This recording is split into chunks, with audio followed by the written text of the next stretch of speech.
The Sheep of Slumber by Yekta Kopan. On the 9th of November 2016, a series of events occurred which shook my family to its core. The antique vase in our living room shattered in a hail of crystal shards. Donald Trump was elected President of the United States. My sister left home. The day had started like any other. As we sat down to breakfast, my sister, who is quite a few years older than me, took a deep breath, as people are wont to do when they are about to make an announcement of some importance, and said, "There's something I would like to speak with you all about." At that very moment, the sound of a terrific crash made us all jump in our seats, nearly sending my father toppling over backwards in his chair. Still holding her fork, my mother dashed towards the living room. I'm not sure exactly why, but my sister, whose proclamation had been so inopportunely cut short, started pouring salt onto the tablecloth. As a son who had been trying to work his way into his mother's good graces since the day he was born, there's not much need for me to explain my reaction. Suffice to say, I ran after my mother. What I saw when we stepped through the doorway sent a chill down my spine. The vase, which had been sitting on the coffee table in the living room since time immemorial, had exploded into 1,000 pieces. Let there be no misunderstandings. The vase had not fallen to the floor. Rather, it had simply burst right where it was sitting. Frightened by that inexplicable occurrence, I almost swallowed the olive pip that was still in my mouth. "The vase!" I exclaimed. "Mum, look at the vase!" Her lower lip trembling, my mother stammered, "It was an engagement present from my father." That was all she could manage to say. My sister walked up behind us, followed by our father. There we were, a portrait of a perfect family framed by the doorway of the living room, 4 people who had borne witness to the suicide of a crystal vase. The look of despair in my mother's eyes was so profound that I couldn't help but wonder if she might inflict some harm upon herself with the fork she was still clutching. You see, she was the kind of woman who was capable of such acts. If it hadn't been for the cube of feta cheese still skewered on the tines of her fork, I think she really might have plunged it into her heart. That's the way some people are. I, however, would do nothing of the sort. Of course, I had my own flaws, such as a habit of gnawing on my fingernails and, when no one was looking, rooting out any undesirable elements from my nose. And while my taste in music was highly refined, I found myself incapable of enjoying opera, no matter how much effort I put into trying to like it. That's just how it goes. But don't worry yourself about such matters. I don't let them bother me either. My name is Teo Man. Teo, for short. The other Teo. I am the 3rd child in my family. Perhaps it would be more accurate to say that I am one of 2 children who are still among the living. The real Teo died 3 years before I was born. My mother and father fell in love while they were studying at university. They first met at a summer camp. Both of them were studying political science, my mother in Ankara and my father in Istanbul. My mother would sigh, "Ah, if only that train could speak." For 2 years they travelled by train back and forth between Istanbul and Ankara. In the end, my mother moved to Istanbul and they got married as soon as they finished their studies. My mother's family hadn't opposed the idea of them getting married, but my father's mother took a firm stance against them marrying before they finished university. My mother would say, my mother-in-law didn't really care about him getting his diploma. No. Her greatest fear was losing the authority she wielded over her son.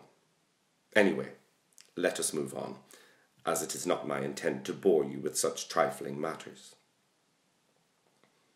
My brother, who was the oldest child, was born when my father was working on his doctorate. I'm told my father would say things like, "My son is going to become a world-renowned academic. Since he's going to pursue his higher education abroad, his name should be easy to pronounce. Teo Man would work. They'll call him Teo for short. Easy enough." As for my mother, she is said to have gushed with admiration for Theo van Gogh, who exhausted himself financially and spiritually for the sake of his brother's genius. And that's how my brother came into the world. with a planned-out name steeped in the romance of artistic brilliance. Teo. The birth of the real Teo brought fortune to the household. My father quickly rose in the ranks of academia, and my mother climbed the ladder of success all the way up to the rung of assistant director at a crisis management centre. As you can see, all was going quite well. That is, until my sister was born, whereupon the exuberance of spring gave way to summer. Frankly speaking, nothing worthy of mention happened in the history of my family until tragedy struck when the real Teo was 15 years old.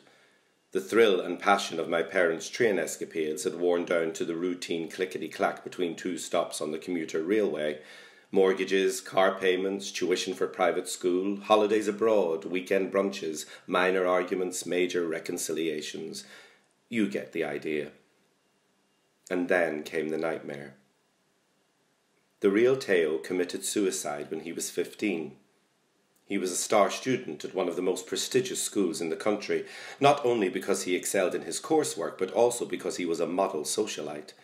At that age, he had already won 2 medals for advances in science, published a comprehensive study about the work of Alan Turing in an international student journal, and achieved acclaim at the national level as a fencer. He was good at everything.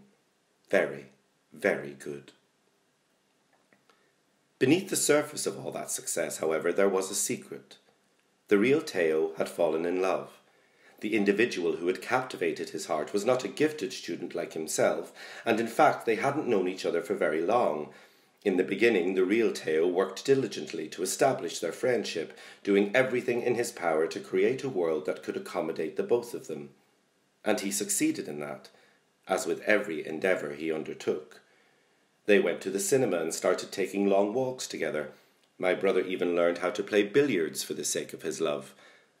Naturally, his friends took notice of the fact that he was spending all of his time with his new companion, and his teachers were displeased by the fact that he had struck up such an intimate friendship with the school deadbeat.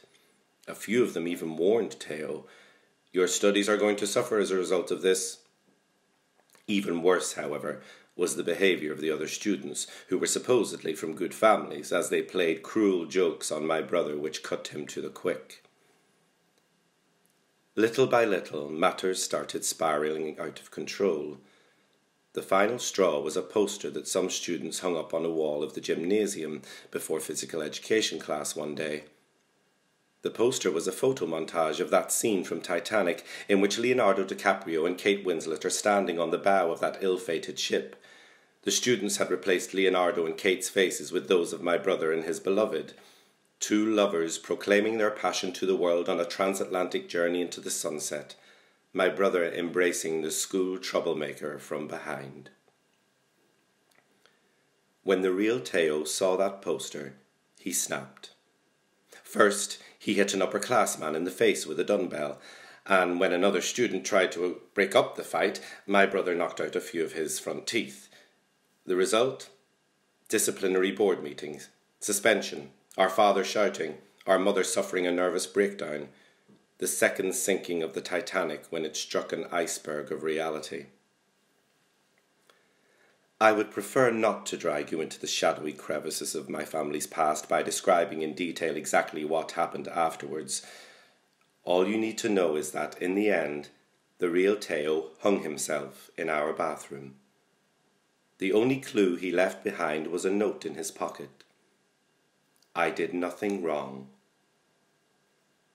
So now you can better understand why my mother said, "The nightmare is back," once she got over her initial shock at seeing that the vase had shattered.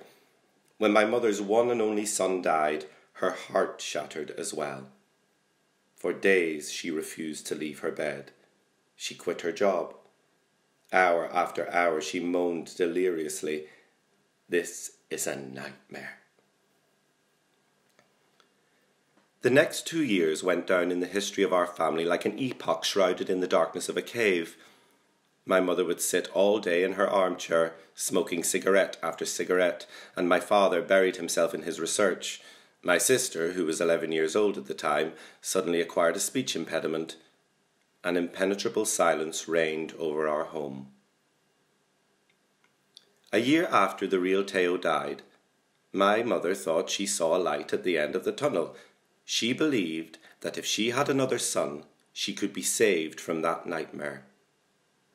In her eyes, it was the only way out. As you may have guessed, the story now turns to me. 6 years ago, after the protestations of my father, countless sessions of family therapy, months of psychological treatment, and repeated appointments at fertility clinics, I came into the world. When the nurse placed me in my mother's arms in her room at a private hospital, a room which had a splendid view, the sun rose anew over our household. Stroking my hairless head, my mother cooed, "My son, my sweet, dear son." Then she spoke those words which would shape my destiny. "You are my new Teoman.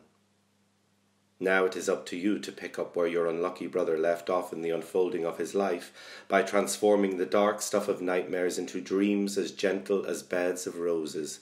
You will bring eternal peace to our home like the sheep of slumber that leap through boundless meadows under skies filled with billowing clouds. You, my son, you will do all that. You, my son, you." Noticing that my mother's mental state was heading for treacherous waters, the nurse said, "This handsome little man needs a bit of sleep now." And then she took me from your arms, but you went on murmuring. Although my father objected quite vehemently, I was introduced to the world that day as Teoman II. From that point onward, I was living out the second half of a life cut short by suicide, a monstrosity condemned to bearing up with 15 years of memories that already existed. I was the Teoman who would make a clean copy of the past. The other Teoman. That sums up the 6 years of my life until that fateful day when the vase exploded. I'm sure you can imagine the burden I carried until the 9th of November 2016, when my mother said, "The nightmare is back."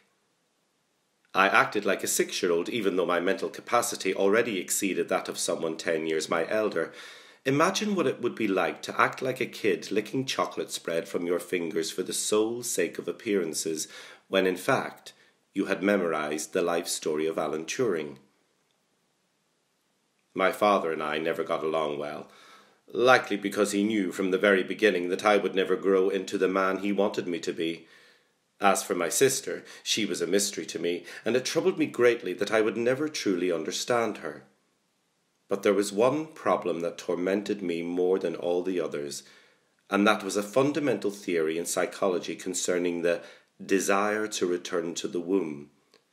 For me, it meant something entirely different from what the textbooks had to say on the matter, as I wanted to go back and be reborn as someone else, someone who was not the other Teo. As my mother was sweeping the shards of the antique vase, I hugged her tightly. "Mum, everything is going to be okay. No matter what kind of person I turn out to be when I grow up, I am going to lavish you with the most exquisite love." Well, that's what I wanted to say. The words that actually came out of my mouth were, "Want me to help?" She snapped. "Off with you now.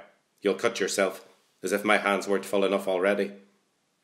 She glanced at the slivers of glass in the dustpan in the same way that she'd looked at me the day I was born. In all that tumult, I missed the shuttle bus, which meant that someone would have to drop me off at school. At the university, my father had been accused of being a disruptive dissenter, and he was subsequently fired from his position as a lecturer. So he started making appearances on a radio talk show that dealt solely with politics. "Don't look at me," he said. "I can't take you to school. The radio station is going to call any minute. They want me to talk about the American elections." My mother hadn't yet recovered from the vase incident, as she was still in the clutches of another one of her famously Ankara-style breakdowns. Lighting yet another cigarette, she sobbed, "I swear, this city has chewed me up and spit me out." As for me, all I wanted was to escape from my family's madness. I shot my sister a hopeful glance. "I can't take you either," she said. "There's something very important I have to tell you all." Her eyes were twitching as she spoke. I will never forgive myself for not asking her what was on her mind. Perhaps if I'd said, "Talk to me. You know I'm here for you," she wouldn't have left home. Instead, I threw a tantrum like any 6-year-old would. "No one ever listens to me. You're all so selfish." The phone rang and my father picked it up. When his voice filled the house with its saccharine seriosity, everyone shuffled off to hide. We were all now captive in prisons of our own making. Dear listeners, today I'd like to tell you something in the plainest terms possible. The results of the American elections promise nothing but even harder times for years to come. We all know that the official tally hasn't yet been announced, but it's clear enough that Donald Trump is going to be the new President of the United States of America, and that is going to have a major impact on our lives. Trump has said some rather disturbing things about his ideas concerning foreigners in the US. Listen up, folks. He believes that the nearly 11 million illegal immigrants in the US should be deported, and he has no qualms about saying he's going to turn that into national policy on the ground. Now, this means that the children of illegal immigrants born in the US will no longer be granted the right to citizenship. Needless to say, his approach to immigration is nothing less than xenophobic. But there's another problem here that is even more troubling, and that concerns how such xenophobia will be reflected at large in the world. From here on out, immigrants and refugees are going to suffer more than ever before. Let me draw a parallel for you. If the refugee problem was a rare and precious vase that the entire world had long held in the highest esteem, I can tell you this: the vase is broken. Imagine a home in which the most cherished item is such an antique vase. Now imagine that the vase suddenly breaks, peeling back the scab that has been concealing all that was rotten beneath for so long. The pus will start to flow, just as the pus of hypocrisy oozing around the matter of immigrants and refugees is going to start coursing around the world. I was not deaf to the fact that my father had just made a most preposterous comparison about global policy. He really did say that. You may not believe me because I'm just 6 years old, but if you had seen how my mother bolted out of the kitchen screaming at the top of her lungs as she spoke those final words, I think you would reconsider your position. Ah, Mother, your never-ending trials and tribulations. The first effect of the presidency of Donald Trump was to gouge open the wound lurking just beneath the surface in our home, setting the pus flowing. I spent the rest of the day cloistered in my room, thinking that it would be better to curl up in bed and read some tales than get caught up in the middle of my family squabbles. They were making such a ruckus, however, that I couldn't focus on what I was reading. People were coming and going all afternoon. My father's friends, my mother's cousin, others whom I couldn't recognize from their voices. As they cursed and swore, I heard my brother's name mentioned a few times, and I hid my head beneath my pillow. My sister came to my room twice. The first time she brought me a sandwich. The second time she sat down on the edge of my bed and said, "Teo man, I'm going to tell you 2 things that I want you to always remember. Number 1, don't ever stop believing in the power of sisters. Number 2, stop fiddling with your nose all the time." Those were the last words my sister ever spoke to me. That day, after my father slammed the door behind him on his way out and my cousin took my mother to the hospital after she had had a spell of fainting, my sister left home for good. Before leaving, she placed a note on the coffee table in precisely the same spot where the vase had once been. Choked up by sadness, I read the note, which was handwritten in her usual back-slanting script. "I'm leaving. The reason for my departure is simple. Before I fall asleep, I don't count the same sheep as you." For hours I paced around the empty house, clenching the note in my fist. I had started the day with the mind of a 15-year-old trapped in the body of a 6-year-old, and I was about to bring the day to a close as a world-weary adult. Who was my father, really? What kind of a woman was my mother? Would everything have turned out differently if I'd listened to what my sister had wanted to say? If the real Teo man hadn't committed suicide, would he have shown up with his lover and helped me shake off my gloomy thoughts? Who was I? Might there be another other Teo in the world? More than one, perhaps? That night, I tossed and turned in bed. Desperate, I decided to summon the sheep that my mother had told us about when we were toddlers. I squeezed my eyes shut and imagined a quaint wooden fence in a green meadow that stretched out towards the horizon. Soon enough, white sheep started to appear, ambling in from the left. They were as fluffy as the clouds in the blue skies above. The sheep of Slumber. The first one came trotting up and bounded over the fence as if its stubby legs were tightly coiled springs. I thought, 1. Then came the second, 2, and then the third, 3. I was just about to doze off when that one showed up. A black sheep, a cloud as dark as night, the other sheep of Slumber. It ran up to the fence but suddenly stopped. The black sheep didn't jump. It just stood there, poised like a sculpture. Taking a deep breath, I sat up in bed. I now understood what my sister had been trying to say in her farewell letter. I still didn't know, however, the answer to the most pressing question of all. Was it the black sheep itself which kept me from drifting off to sleep, or its refusal to jump over the fence?